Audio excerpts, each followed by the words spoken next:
Si je pense à l'utilité de ce modèle familial, non pas simplement pour comprendre l'histoire, mais pour éviter d'y faire des bêtises quand on est les classes supérieures d'une société, la première idée qui me vient forcément, parce que c'est ce que j'ai vécu, c'est le traité de Maastricht. En fait, quand les gens... J'étais extrêmement dépolitisé à l'époque, je ne m'intéressais plus à la politique. J'avais passé 6 ou 7 ans à écrire un livre qui s'appelait « L'invention de l'Europe », qui était une application à l'histoire européenne, depuis environ l'an 1500, de la grille d'analyse familiale. J'étudiais toutes sortes d'éléments, etc. C'était un livre de, je ne sais plus, 500, 600 pages, une sorte de pavé. Bon. Et donc j'avais une sorte de conscience suraiguë des différences anthropologiques et historiques entre pays. Et là-dessus, je vois arriver les ahuris qui pensent qu'en faisant une monnaie unique, on va unifier les peuples. Et donc j'ai eu le sentiment de ce que c'était tout à fait absurde immédiatement. Et que par la grâce de la monnaie, et que l'imposition de quelque chose comme le mark en France, une extension du mark, allait transformer les Français en Allemands. Et je veux dire, si les gens qui avaient fait... S'il y avait eu un cours d'anthropologie des structures familiales à l'ENA, la monnaie unique n'aurait pas existé. Et quand on y pense maintenant on a le résultat de la monnaie unique. Elle a existé, elle a tenu, ou elle a été tenue, mais elle a produit exactement le contraire de ce qu'elle était censée produire. Non pas une transformation des Allemands en Français, j'ai beaucoup d'idées françaises au départ, hein. Les Allemands n'étaient pas très chauds, mais en fait, une hystérisation de certaines caractéristiques françaises qui ne sont pas forcément les meilleures.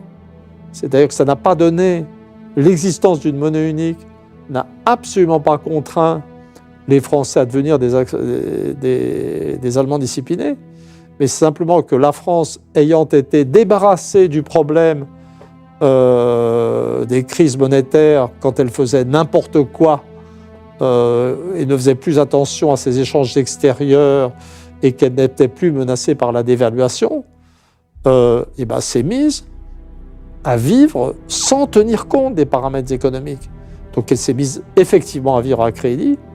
Et la vérité de la monnaie unique, c'est que bien loin d'avoir donné de la rigueur au système français, elle a accentué son laxisme. C'est ça la vraie origine de l'énorme dette dont on ne sait plus quoi faire. C'est tout à fait extraordinaire. Et on pourrait aller plus loin dans le modèle. Pourquoi ça s'est passé comme ça? Pourquoi on s'est mis à financer l'État social, qui existe toujours, par l'emprunt international? Mais à cause du reste de la valeur égalitaire en France.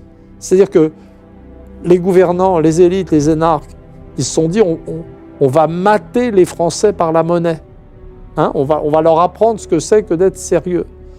Mais en fait, au vu des conséquences du type gilet jaune, ils ont juste, gilet jaune que j'associe tout à fait à la persistance d'une valeur égalitaire anti-élite dans la culture française, ils ont gardé la peur du peuple. Et donc on a eu cette classe dirigeante tout à fait incroyable qui n'a pas renoncé à donner des avantages aux riches, à baisser leurs impôts, et qui n'a pas osé supprimer l'État social.